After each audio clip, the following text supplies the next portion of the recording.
How to start an HVAC business and make $648,000 a year. There's a massive need for this business because people don't know how to service their own furnace or their own AC unit, so they need to pay somebody to do it. There's a shortage of HVAC contractors, so you can take advantage of this by starting this business today. My name is Nate Jones. I run this channel. I post a video every day at 1:15 p.m. about how to start a business, how to grow a business, how to scale a business, how to sell a business, and how to get to the next level in your life. So if you like that type of content, hit like and subscribe right now. Okay, let's get into this. How much does it cost to start this business? Well, the first thing is you're going to need a van or a truck, probably a van, a cargo van. You can get a nice or a decent kind of used one, kind of beat up for about $20,000. Tools and inventory that you're going to need for repairs is going to be about $5,000, and insurance is going to be about $1,000. So all in, you're about $26,000 to start this business. How much can we make? Well, let's look at the average per job revenue and really back in to the profit margin and get into the profit here. And this is probably why you clicked on this video, to see how much you can actually make in this business, to see if it's actually profitable, which I will tell you, this business is pretty profitable and a very good business to start. But let's hop into this. How much can we make? Well, average per job revenue for repairs is about $150 to $450. Now, depending on your area, that could be more, that could be on the low end.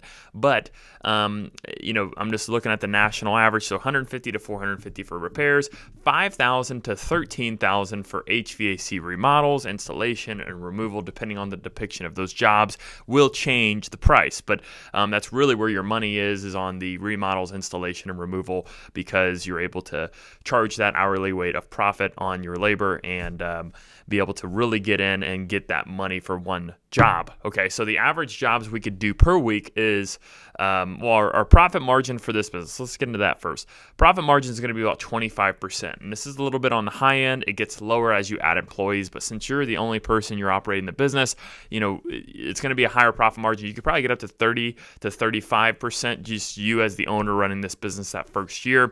And you should be charging about 60% over your labor, material, and cost of the job, so you can profit off that job. Your average jobs per week is going to be about 15 jobs. This is an average week where you're able to really keep yourself busy. That's going to be about 15 repair jobs at $300 each, which is $4,500 a week. One remodel, installation, removal job, which is going to be about $9,000. That's an average. It could be lower, it could be less. So that puts you at $13,500 a week in revenue. So $13,500 a week in revenue is $54,000 a month, which is $648,000 a year for your gross revenue top line. Okay, so let's dial back and let's look at the profit here to see how much we can actually bring home, because it's not about how much we bring in, it's about how much we bring home. Okay, so our profit margin, again, is that 25%. Okay, so profit margin on $13,500 per week is actually 54,000 revenue per month is a $13,500 profit margin, or profit per month on a 25% profit. That's $162,000 a year profit. So that's pretty good. You're making well over six figures, $162,000 a year profit, being just you as the owner running around, probably working 60, 70 hours a week, and you're making really good money. Okay, so now the next thing is you really want to try to scale that out and eventually bring on more employees, other technicians to help you out. And I'm going to get into that in a second and tell you about the importance of that. But the positives of this business is that it's profitable. You should know what your profit is when you go into a job. You should make sure that it's going to be profitable and you're going to make money, because if you're not making money, you could sit at home and do nothing and make the same amount, right? And it's always going to be needed. Contractors are always needed. You're always going to need somebody to fix your unit, because people don't know how to do that. They don't teach it in school. They taught you, and you have the expertise, so you should get paid for that expertise. The next thing we need to do, if we're really serious about this business, we need, and I do this with any business that I think about starting, any business that I've started in the past, I think about all the ways in which it'll fail. That means, what are ways in which I would throw my hands up and quit, right? What would cause me to quit? Well, first thing is sales. And what are some other things that would put me out of business, right? Okay, well, maybe quality, maybe not showing up on time. Maybe it would cause me to quit if I don't have any employees down the road. Okay, so let's create strategies around those things. The first thing is jobs. You need to get jobs. You need to get repairs. You need to get replacements, installations. You need to get all those things. How can we get them? Well, the number one thing we can do is we can do local marketing and signage and sponsoring things, getting the name out there so they know of us to call. But that's really sometimes saturated in your area. So what are some other things we can actually do? Well, we can create a website that has SEO. That means when people look for furnace repair near me, your business pops up on a website. Okay, so there's a lot of companies that'll help you with this, but I would say if you could really research it, you can do it your own. I did it with my business, and it does rank. And when people search my business or search our services, we pop up high on the website. Next thing you need to do is network with home builders. You can get some installation in there and potential repairs after a home is built.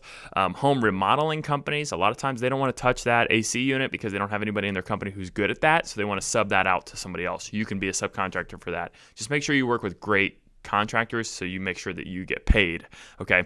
Next thing is you need to work with investors and flippers. These people own multiple properties, rental properties. They're buying properties. Sometimes the properties don't even have an AC or furnace unit, or it's completely destroyed, so they need to fix it or put in a whole new one. So you work with those really investors and flippers, get in that community. You can really build a list of referral partners in that area because they want their unit fixed so they can go make money and rent it out, right? So they need to call you. Next thing is create a Facebook. Make sure that you're sharing that on your personal page. Get in other Facebook groups of your local community, because when people are going to say, hey, does anyone know how to fix a furnace? You could pop up and say, yes, I do. Call me today. Another thing you can do is go door to door. You can go door to door and knock on everyone's door and say, hey, we offer this service plan for your AC unit and your furnace. It's $80 for us to come out, make sure it's fine tuned.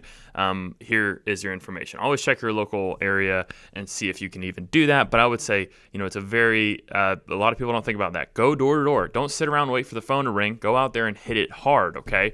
So go to trade shows and network. Networking is huge. If you can get your name out there to other people and say, hey, is there anybody you know who could who owns properties, who could, I'm here to help, I'm here to work. So, getting your name out there, networking. Don't have an empty calendar. Schedule your calendar full. Do something every day to move your business forward, okay?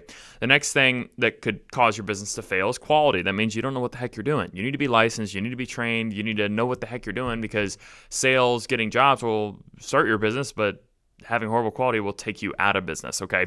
The next thing is we need to show up on time. We need to make sure that our schedule is organized and we know how much it's going to take for us to do each job, because nothing is worse than waiting on somebody to show up to fix your furnace or AC. So make sure that you have that communication with your clients and have a good window in which you're going to actually be there. Make sure you show up on time. Do what you say you're going to do so you can stay in business.